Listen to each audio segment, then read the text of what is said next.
Hello. Today is Monday of the third week of Advent. We have the 3 candles lit in the Advent wreath. We're continuing reading Ishtar's Odyssey by Arnold Utride. And today's chapter is titled Desert. The whole camp mumbled and whispered and kept glancing Ishtar's direction as they loaded the camels in the dark. The young prince couldn't make out all the words, but every so often he'd hear, "We shall all be dead in 3 days," or "No one has ever taken this route and lived," or "Salamar shall kill us all on the word of a small boy."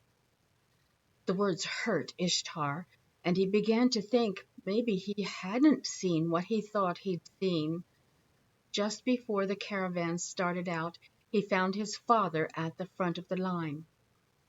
"Father, I am thinking about, uh, perhaps my eyes were, tricked into seeing the star. Maybe I did not see it after all."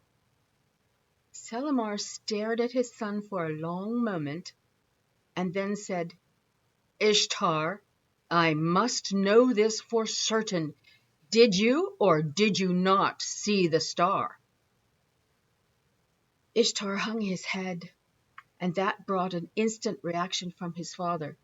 "Ishtar, why do you hang your head in shame?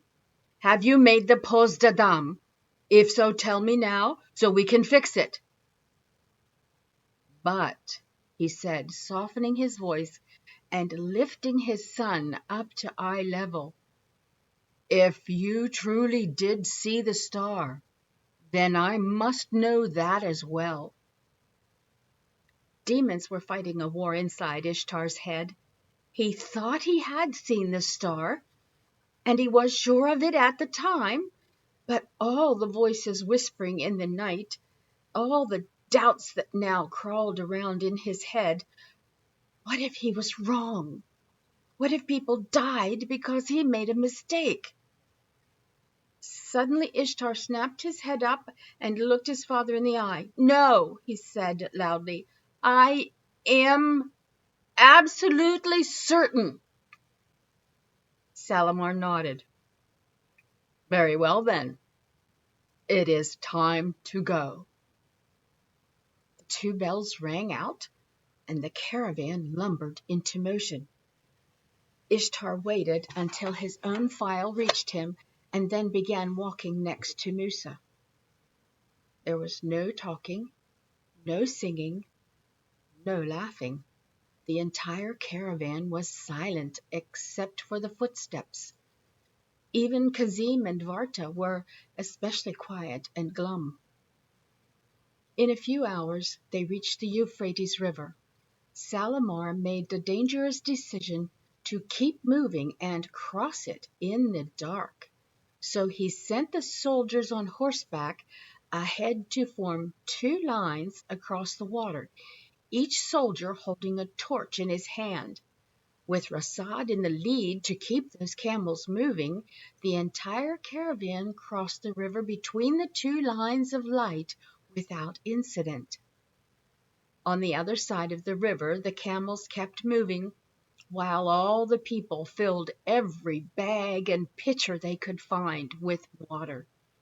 Then they started the steep climb up to the rocky plateau. Ishtar was riding Musa now, and looked ahead at the vast nothingness in front of them. A bright moon shone above the clouds, and he could clearly see as far as the horizon a half-day's ride ahead. Other than rocks just big enough to stumble on, there was nothing. No hills, no boulders, no plants, not even many snakes or lizards. He saw only one scorpion scurry across the sand that whole first night. The sun rose above the high clouds, and Ishtar thought he was surely roasting on a spit over a fire. It was hotter here at sunrise than on the worst afternoon of the first part of the journey. Kazim covered him in his dark blanket, but it didn't help. The hot air seemed to blast up from the ground and consume him. And the sun had been up for only 5 minutes. Musa would only take 5 or 6 steps before Ishtar's mouth felt shriveled like a date, so he'd take a sip of water. 5 or 6 steps later, he'd have to take another. "Slowly, my prince," Kazim said. "You must ration yourself against death. We will pass no water for the next 5 days." Ishtar watched as a drop of water fell from his pouch. It evaporated to nothing before it could hit the ground. An hour after sunrise, the 2 bells finally rang and the caravan stopped. This time, they didn't bother forming a defensive circle. "No bandit would be foolish enough to travel this desert," Kazim said. Varta served bits of salt with the morning millet. "Salt will make me thirsty," Ishtar protested. "But the heat will make you dead if you do not eat it," she answered. Ishtar looked at Musa and wanted to give his friend some water, but Kazim and everyone else kept warning him that the water was only for the people. The camels would have to take care of themselves. No one had the energy to properly set up tents in the heat, so they propped them up on sticks, making just enough shade to sleep under.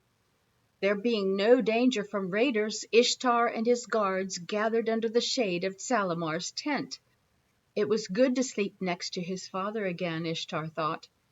But there was very little sleep that day, especially when the camels began to lie down on their backs and roll in the dirt. "They cool themselves that way," Salamar told his son, "but it means even they are feeling the heat." There also would be no horse or sword or arrow training during this part of the trip, his father had declared. Night finally came, but still the sky was hidden in clouds. No matter, Salamar said. They could not delay even an hour to see if the star appeared. They had to cross this desert as quickly as possible or die. Somehow Rasad managed to keep the caravan pointed in a straight line across the nothingness. For 5 days and nights it was the same. The sun baked the caravan all through the day. At night the clouds held in the heat and hid the star from view.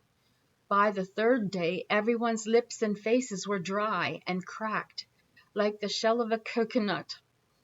Inside Ishtar, the fear that he had been wrong grew bigger each moment. On the 4th day, the camels complained more loudly when loaded, and walked more slowly once moving. Somewhere in the middle of the night, they began to moan, and soon a loud chorus of camel moans filled the desert. "They are running out of water," Ishtar's camel puller said, and Ishtar noticed that the humps of the camels were becoming small and flabby. "One more day and they die." Ishtar desperately wanted to give Musa a drink, but he had learned by now that it was important to obey his elders who knew much more about these things than did he. Then a shamal wind started to blow, hot and full of sand. It blew so hard Ishtar couldn't even hear the camels moaning, nor could he see past Musa's head. The sand blasted his blanket, and if he didn't hold his head just right, it blasted his face as well. All through the night and into the next day, Ishtar trusted that somewhere ahead of Musa there was a camel puller leading the file. On the 5th night, as the sandstorm continued, Ishtar knew he would not make it alive across this evil desert. Rumors had been passed up through the wind, rumors about a woman who went mad and tried to bake bread on a rock, but it had burned before she could eat it.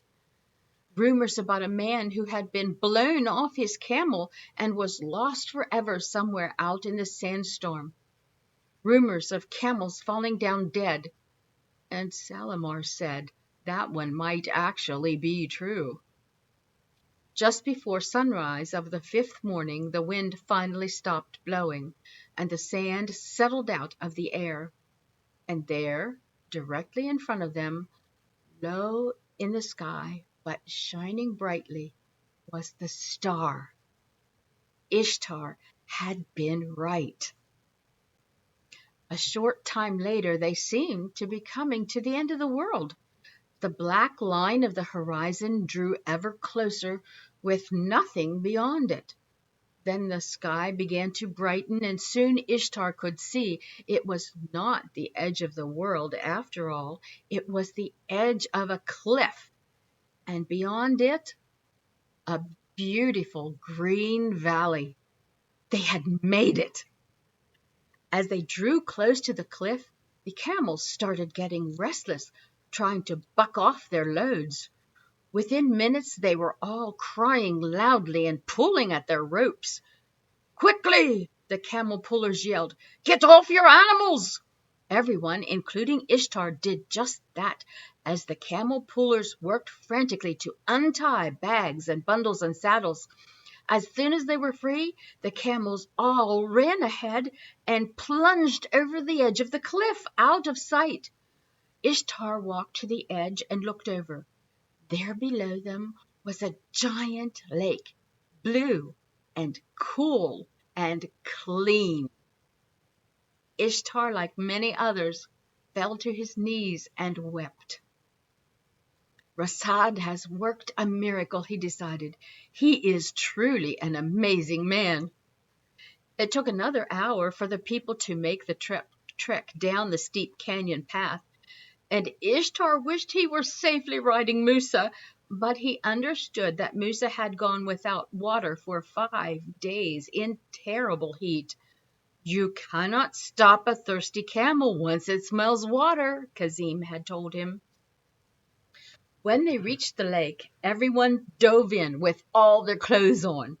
They spent the entire day swimming, washing clothes, laughing, and feeling alive again. Throughout the day, Ishtar overheard people talking. "I guess the young prince was right," he heard, and "Ishtar knew what he was doing all along." That afternoon, the camel pullers gathered their animals and took them back up the ridge to fetch their loads. After a day of rest, Salamar ordered the camels be properly dressed. Now that they were out of the desert, worn blankets and frayed ropes were replaced with fine Persian rugs and gold braid. For the next 2 nights, the ride led them north, around the lake. "And what lake is this?" Ishtar asked his father as they rode, he on Musa and father on his horse. "It is called Galilee." Ishtar thought a moment. "That is Greek. It means to put your trust in someone. I wonder who these Jews are going to trust." On the second morning, Ishtar was sitting by the fire, then stood and turned to see the scar-faced salt buyer he had embarrassed, walking quickly toward him, sword in hand. Ishtar screamed and jumped back as Kazim jumped forward and drew his own sword. The man stopped and looked from Ishtar to Kazim, and then down at his sword. "Oh, sorry," he said, and dropped the sword. "I was cutting fresh palm branches and decided I could wait no longer." Ishtar was silent, unsure what the man was saying.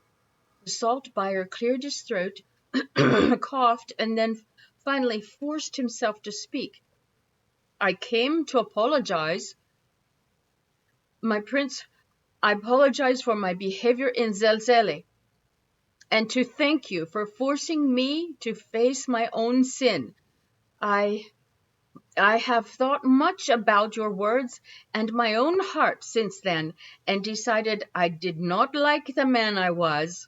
These last days you have proven yourself a strong and courageous young man. In the future, I will keep these lessons in my heart." The man bowed and then said, "In any case, thank you." He turned, picked up his sword, and walked away, leaving a stunned Ishtar standing by the fire. Kazim sheathed his sword and said, "It takes a strong man to admit his weakness." As the caravan traveled around the lake, it passed several small towns in the night and a bigger town called Capernaum. "Can we not stop and enjoy some good meals?" Ishtar whined to his father as the sun rose. "Patience," Shalimar kept saying. "The best is yet ahead of us. A place where they make the finest pickled fish in the world. It is for this that my mouth waters." Ishtar scrunched up his nose at the thought of pickled fish and decided it must be something only old people liked. "Not true," said Shalimar. "It is a rare delicacy. From Tariki they ship barrels and barrels of it to Rome and Byzantium and all around the world." What?" Ishtar asked. "Tariki," Shalimar answered. "It is a beautiful village on the edge of the lake, and there it is." "You cannot stop a thirsty camel once it smells water," Kazim had told Ishtar. And it's true. Camels can go for a time without water, even in the desert. But when they're desperate, nothing can stop them once they smell water. Too often, that's how we Christians are with Jesus. We wait until we're desperate before we turn to Him. As long as our lives are going fine, we don't mind being on our own. It isn't until something goes wrong, when life seems overwhelming and we're running on empty, that we realize we need Jesus. At that point, we'll go running back to Him.